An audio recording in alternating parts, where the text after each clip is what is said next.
बिस्मिल्लाहिर्रहमानिर्रहीम। अस्सलाम वालेकुम। मैं हूं अदील और आप मेरा चैनल देख रहे हैं। दोस्तों, आज मैं आपके सामने यूरुग्वे वीज़ा की इम्पोर्टेंट अपडेट लेके आया हूं। दोस्तों, अब पहले ये होता था कि आप यूरुग्वे का वीज़ा जो है बाय ईमेल के थ्रू अप्लाई करते थे। आप अपने डॉक्यूमेंट्स स्कैन करते थे और आप उनको ईमेल के थ्रू भेज देते थे। लेकिन अब ये प्रोसीजर जो है वो जो यूरुग्वे एम्बेसी ईरान उसने ये चेंज कर दिया है। अब उन्होंने कहा है कि आप अपनी एप्लीकेशन जो है वीज़ा एप्लीकेशन और डॉक्यूमेंट अटेस्टेशन के लिए आपने अपनी रिक्वेस्ट जो है वो आपने इस्लामाबाद जो कौंसलेट है उनका वहाँ पे आपने जमा करवानी है। ठीक है। तो अब ये है कि यूरुग्वे का वीज़ा जो है वो कैसे अप्लाई किया जाता है, उसके क्या बेनिफिट्स हैं और वो वीज़ा आप कैसे अप्लाई कर सकते हैं और उसकी फ़ीस क्या है। तो ये सारी चीज़ें मैं आपको इस वीडियो में बताऊंगा। अच्छा, सबसे पहले उनका आपने एक फ़ॉर्म है जो कि एक एक्सेल में फ़ॉर्म होता है, वो आपने डाउनलोड कर लेना है। ठीक है।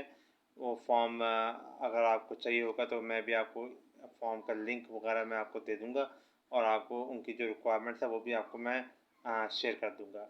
तो वो उसमें ये है कि पहले आपने इसका फॉर्म आपने फ़िल करना है। ठीक है। फॉर्म फ़िल करने के बाद जो कुछ डॉक्यूमेंट्स आपने लगाने हैं, जिसमें एक पहली चीज़ होगी आपकी वैलिड एप्लीकेशन फॉर्म। ठीक है। आपकी एक पासपोर्ट साइज़ फ़ोटो होगी वाइट बैकग्राउंड में। उसके बाद आपके प्रीवियस पासपोर्ट जो आपकी ट्रैवल हिस्ट्री के डॉक्यूमेंट्स हैं वो अगर पिछले पासपोर्ट पे लगे वो उनकी कॉपीज़। उसके बाद कोविड का सर्टिफिकेट जो है वो आपने लगाना बहुत ज़रूरी, वो नहीं भूलना आपने। उसके बाद आपने अपनी होटल रिजर्वेशन जो है वो आपने लगानी है। ठीक है। उसके बाद फिर आपने नॉन प्लान टिकट, ठीक है, जिसको हम सिंपल लैंग्वेज में डमी बुकिंग भी कहते हैं, वो आपने साथ लगानी है। उसके बाद अदर डॉक्यूमेंट्स जिसमें आपकी बैंक स्टेटमेंट हो जाएगी। ठीक है। आपकी और भी कोई नेसेसरी डॉक्यूमेंट जो आप समझते हैं कि आपकी वीज़ा एप्लीकेशन को सपोर्ट करने में हेल्प करेगी, तो वो आप इसमें एडिशनल डॉक्यूमेंट्स में तौर पर आप लगा सकते हैं। ठीक है। उसकी फ़ीस जो है वो $57 है। पहले इसकी फ़ीस जो थी वो $42 थी। अब आपने जो फ़ीस है वो थोड़ी सी इंक्रीज़ हो गई है, वो जो कि अब $57 जो है वो आपने पे करना है। ठीक है। अब वो आपने पे करने होंगे जब आप अपना वीज़ा एप्लीकेशन जो है वो आप सबमिट करने जाते हैं। ठीक है। या हो सकता है कि आपको फ़ीस ना पे करनी पड़े और आप सिर्फ अपनी वीज़ा एप्लीकेशन जमा कर लें। जब आपका वीज़ा अप्रूव हो जाए उसके बाद आपको दोबारा कौंसलेट बुलाएँ और स्टिकर लगाएँ और फिर आपको कहेंगे आप अपनी फ़ीस पे करें। ठीक है। तो ये एक प्रोसीजर है जो यूरुग्वे का जो है वो हमें फॉलो करना है। बाकी कौंसलेट का मैं आपको लिंक जो है वो मैं भेज देता हूँ, जो उसका ईमेल है और उनका कॉन्टैक्ट नंबर। ठीक है। तो वो आप उनको उन पर रब्ता कर सकते हैं। वो आपको होपफुली रिप्लाई देते हैं। हो सकता है आपको देर से जवाब आए, लेकिन हो सकता है आपको जवाब आ जाएगा इंशाल्लाह। तो उसके बाद आपने जो है अपनी रिक्वेस्ट जमा करनी है। अच्छा, इसके बेनिफिट्स के बाद में बात बता देता थोड़ा सा। इसमें ये है कि आप जब आपको यूरुग्वे जो है आप पहुंच जाते हैं तो उसके बाद आपका वीज़ा जो है ये आपको मिलता है 90 डेज़ का।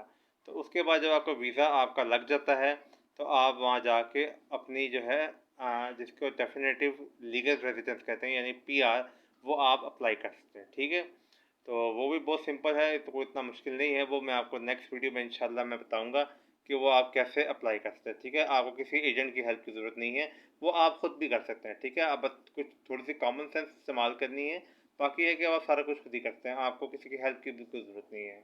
कोई एजेंट के वो ज़ाहिर आपसे अच्छे खासे पैसे लेंगे, आपसे 1500, 2000, $2500 जो वो आपसे चार्ज करेंगे। ठीक है। अच्छा, उसमें ये है कि आप अपने वहाँ जाके पहले तो अपनी वो लीगल रेजिडेंस फाइल करते हैं। ठीक है। शुरू में आपको 2 साल की टीआरसी मिलेगी। ठीक है। उतनी देर में आपकी जो है रेजिडेंस अंडर प्रोसेस में होगी। जब आप उसमें तकरीबन 1 साल लग जाता है अप्रूवल में। उसके बाद फिर आपका जो कार्ड है वो टेम्परेरी से परमानेंट कार्ड में चेंज हो जाता है। फिर आप परमानेंट कार्ड के लिए अप्लाई करते हैं, आपको परमानेंट कार्ड मिल जाता है। और यूरुग्वे के 3 साल बाद आप वहाँ गुजारते हैं। अगर आप मैरिड हैं तो आपको 3 साल में आपको उनका पासपोर्ट मिल जाएगा, और अगर आप सिंगल हैं तो फिर आपको 5 साल में आपको उसका पासपोर्ट जो है वो मिलेगा। ठीक है। अच्छा, अब ये है कि आप तो जब पासपोर्ट के बारे में बात करें तो पासपोर्ट जो इनका बहुत स्ट्रॉन्ग है। इनके पासपोर्ट में आप यूरोपियन कंट्रीज़ पे जा सकते हैं। इनके पासपोर्ट में क्या है कि 21 नंबर पे रैंक कर रहा है पूरे वर्ल्ड के अंदर, ठीक है। इस वक्त की जो वर्ल्ड रैंकिंग है वो 21 नंबर पे according to passport index.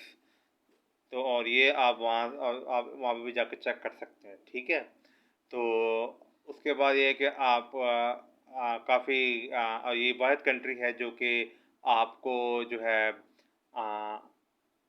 Unemployment benefits, medical, education जो वो फ्री देता है, ठीक है। आपको जब टीआरसी मिल जाती है, आप जितने भी साउथ अमेरिकन कंट्रीज़ हैं, आप वहाँ पे जो है वो जा सकते हैं, ठीक है। आपको कोई मसला नहीं, आप बॉर्डर क्रॉस कर सकते हैं। जस्ट सिर्फ आपको वो कार्ड दिखाना होता है और आप बॉर्डर इजीली आप क्रॉस कर लेते हैं, ठीक है। उसके बाद ये है कि आप वहाँ की एजुकेशन, वहाँ की जो हेल्थ है फैसिलिटीज़ है वो फ्री ऑफ कॉस्ट है, ठीक है। आपके पास बस वो कार्ड होना चाहिए और आप वो फैसिलिटीज़ जो आप अवेल कर सकते हैं, ठीक है। उसके बाद आप यूरुग्वे में जब आपको टीआरसी मिल जाती है तो आप वहाँ पे जॉब भी कर सकते हैं, आप वहाँ पे बिजनेस भी कर सकते हैं, आप कुछ भी कर सकते हैं। आपको मतलब बाउंड नहीं है, ठीक है। तो वो जो आपको पीआर का टाइम आपका जो 1 साल का है वो आपको ये देखेंगे कि आप कितने सीरियस हैं, ठीक है। ये मैं इंशाल्लाह डिटेल में आपको अगले वीडियो में इंशाल्लाह मैं आपको बताऊँगा कि ये कैसे होता है, ठीक है, और क्या तरीक़ाकार है। तो होपफुली आपको मेरी वीडियो पसंद आई होगी। अगर आपको कुछ चीज़ समझ नहीं आ रही तो उसके लिए मैं आपसे माज़रत करता हूँ। तो आप मुझसे मैसेज भी कर सकते हैं, मैं आपको इंशाल्लाह इसका जवाब दे दूँगा, ठीक है। तो तब तक के लिए अल्लाह हाफ़िज़।